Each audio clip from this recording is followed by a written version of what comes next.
ना ये एक के बाद एक सर्वे जितने भी आ रहे हैं सब बता रहे हैं कांटे की टक्कर, लेकिन महागठबंधन इस बार आगे। आप इस सर्वे को कैसे देख रहे हैं तोइन सिन्हा? मारक जी, सबसे पहले महासप्तमी की शुभकामनाएं आपको, सभी व्यूअर्स को पैनलिस्ट को। देखिए, इससे पहले कि इस डिबेट पर आए, मेरे मन में कल रात से बड़ी पीड़ा है। 18 घंटे होने को आए एक भव्य जीत के बाद, भारत की एक भव्य जीत के बाद कांग्रेस पार्टी के द्वारा एक ट्वीट तक नहीं हुआ। आरजेडी ने भी किया है, थोड़ा सा स्पोर्ट्समैन स्पिरिट जो है तेजस्वी जी में है, क्रिकेटर रह चुके हैं, लेकिन एक ट्वीट कहीं पर, आईपीएल खेले भी है, शायद इसीलिए जो है थोड़ा सा उनको समझ है स्पोर्ट्समैन क्या होता है, कि कितना मेहनत जाता है। लेकिन कांग्रेस पार्टी इतनी डिप्रेशन में क्यों हो जाती है जब जब भारत जीती है? तो खैर इस प्रश्न का जवाब देंगे मेरे कांग्रेस के मित्र।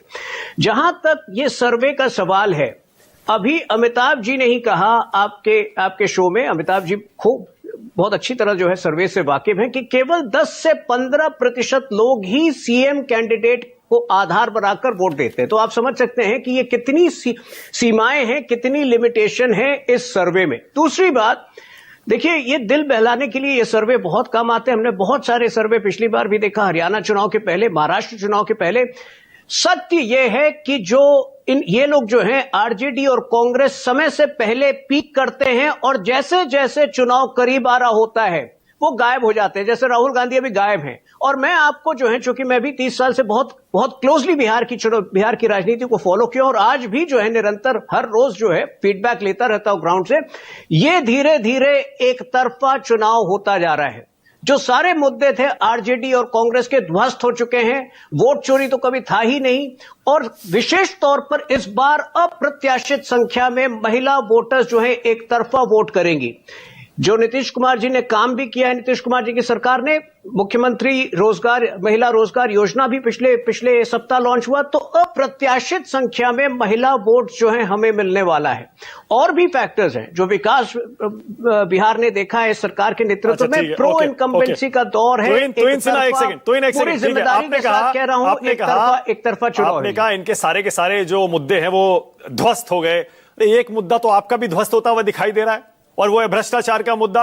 प्रशांत किशोर ने आपके सम्राट चौधरी और अशोक चौधरी, दो बड़े चेहरों को ही लपेट लिया। नोटिस भेजते रहिए आप, वो कह रहे हैं 500 करोड़ के कागज तैयार है। अशोक चौधरी आपके बड़े मंत्री, सम्राट चौधरी आपका सबसे बड़ा चेहरा। दीजिए जवाब। देखिए, ये जो सर्वे आए हैं उसमें एक ही पहलू उसके सही है, और वो है कि प्रशांत किशोर कहीं दूर दूर तक बिल्कुल कहीं रेस में है ही नहीं। और जैसे जैसे चुनाव करीब आ रहे हैं उनकी व्याकुलता बढ़ती जा रही है। उनकी स्थिति 2012 की अरविंद केजरीवाल की है। अगर वो आरोप लगा रहे हैं तो फिर दस्तावेज क्यों नहीं पेश कर रहे हैं कि दस्तावेज पेश कर देंगे? अरे पिछले हफ्ते भर से तो ये धमकी सुन रहे हैं, अब पेश कर देंगे, अब पेश कर देंगे। अगर हिम्मत है आप पेश करिए ना, बिल्कुल पेश करिए। जहां तक अशोक चौधरी जी का सवाल है, नीतीश कुमार जी खुद जो है एक स्टैंड ले चुके हैं। मुझे नहीं लगता है कि नीतीश कुमार जी, अगर उनको जरा सा भी लगा कि अशोक चौधरी जी करप्शन में इन्वॉल्व है, उनको बख्शने वाले हैं। दूसरी चीज, सम्राट चौधरी जी स्वयं मुझे लगता है कि कल तक जो है बिल्कुल डिटेल्ड इन सारे आरोपों का जवाब दे देंगे। लेकिन प्रशांत किशोर कहीं दूर दूर तक रेस नहीं है। ये आरोप आते आते समय जैसे करीब आएगा चुनाव का, सब पर लगाएंगे। कम से कम 5-6 और लोग इस तरह के आरोप लगाएंगे। लेकिन इन आरोपों में दम नहीं है। आपने कहा सम्राट चौधरी अपना जवाब दे देंगे। भाई, पार्टी को भी तो जवाब देना पड़ेगा।